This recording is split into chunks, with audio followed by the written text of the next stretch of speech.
today we are going to keep working on the floors, and I want to talk about a couple of different things that we've tried for the floors and what's worked and what our final approach is going to be.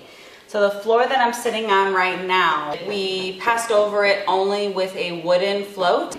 If you do that, then you get kind of the texture of like a concrete driveway where it's got that little bit of grit in it. It's still smoothish and comfortable to walk on, but it's not like very, very smooth. You might get, you know, in that case, some little dust or something caught in the little pits and spots. So we tried a different approach, doing the wood float and then the metal float on top of that, the Yana, and with that we were able to get a little bit smoother finish, but still not as smooth as I wanted. So what I tried doing yesterday was using a damp sponge to smooth it out, but then all of the straw came through. But I used that to my advantage. So if you have all of this straw coming through, then I decided to add 1 part sandy soil and 1 part sand without any straw to that as like a very thin top layer, like a millimeter thick. And it came out incredibly smooth. That's what we're going to use now to smooth all of the layers within the house, all of the different textures within the floor. So I'm going to go through, I'm going to dampen this spot first with the sponge. I'm going to apply my sandy soil mix and work it through with a metal float to get that smooth finish that I want. So you can see the difference here between the layer that had no sand in it, that just took advantage of the straw that was already there after it was dampened, and the layer that's poured with the straw and then floated with the wooden float.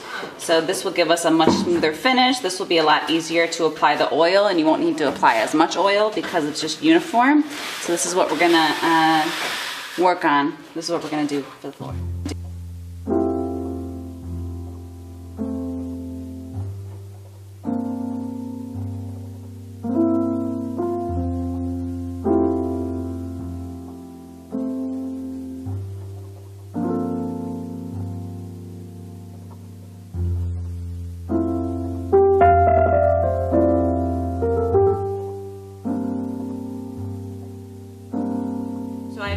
Basically just ruffled up the hay here, the paja, using a damp sponge.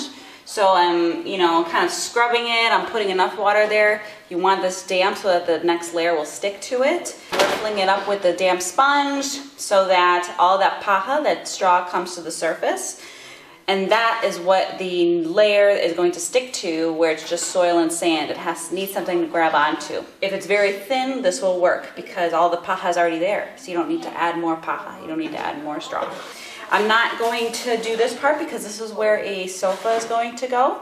And the sofa will be built into the ground. So I'm going to reserve our resources and then just let this part be. Tiramos un poquito aquí. Ahí. Something I've noticed in a lot of people who are interested in natural building is that they're intimidated by the techniques and the process. If they're not an engineer, how could they possibly build their own home? But natural building is different. Could I spread this with a trowel? Of course. But using my hands, I feel more connected to my home, and it feels nice. It's not about doing it the fastest way or the most perfect way.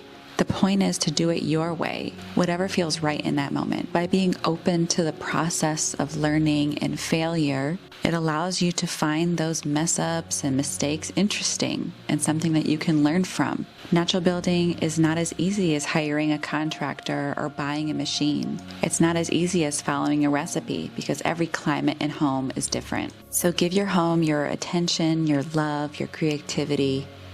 Give it positivity and good energy, and for years to come, it'll keep giving that energy right back to you.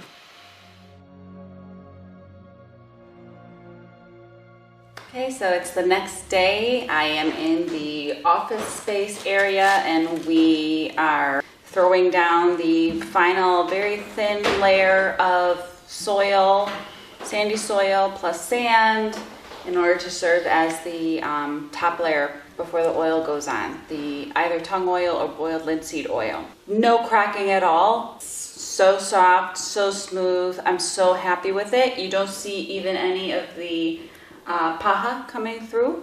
Our final process of what we had for the floor is we had about 2 inches of the soil and the straw mixed together. The straw is, you know, kind of roughly, some pieces are really long. This is just the base layer. This layer is going to compress a lot because there's no stone in it. You know, there's no like kind of support. It's just to serve as that base layer. And in the first layer, you also expect it to crack a lot, which we did see throughout the house. There was lots of like big cracks. That is just to give your actual floor something to sit on. Then in layer 2, we add a little more sand, and we also add finely chopped straw. So it's 1 part chopped straw that's about, you know, like a 1/2 inch or a 1/4 inch in length. Then we have 1 part sand that's been sifted, and then we have 1 part soil, and the soil is the same sandy soil that we used for the actual base of the floor. So that is layer 2. And layer 1 takes 3 weeks to a month to dry. You want to let it really crack and dry up. And layer 2 goes on, and that's a week or 2, depending on your climate. And then this top layer is drying very quickly, but still I want to make sure that it's fully dry before I put any oil on it. So I'm going to wait a week or so before I put the oil on this, but the top layer goes very fast, which is great. And the top layer is just 1 part sand that's sifted and 1 part sandy soil, so no paja at all. Yeah, no cracking. Very happy, very pleased. Looks great, and we're gonna keep going.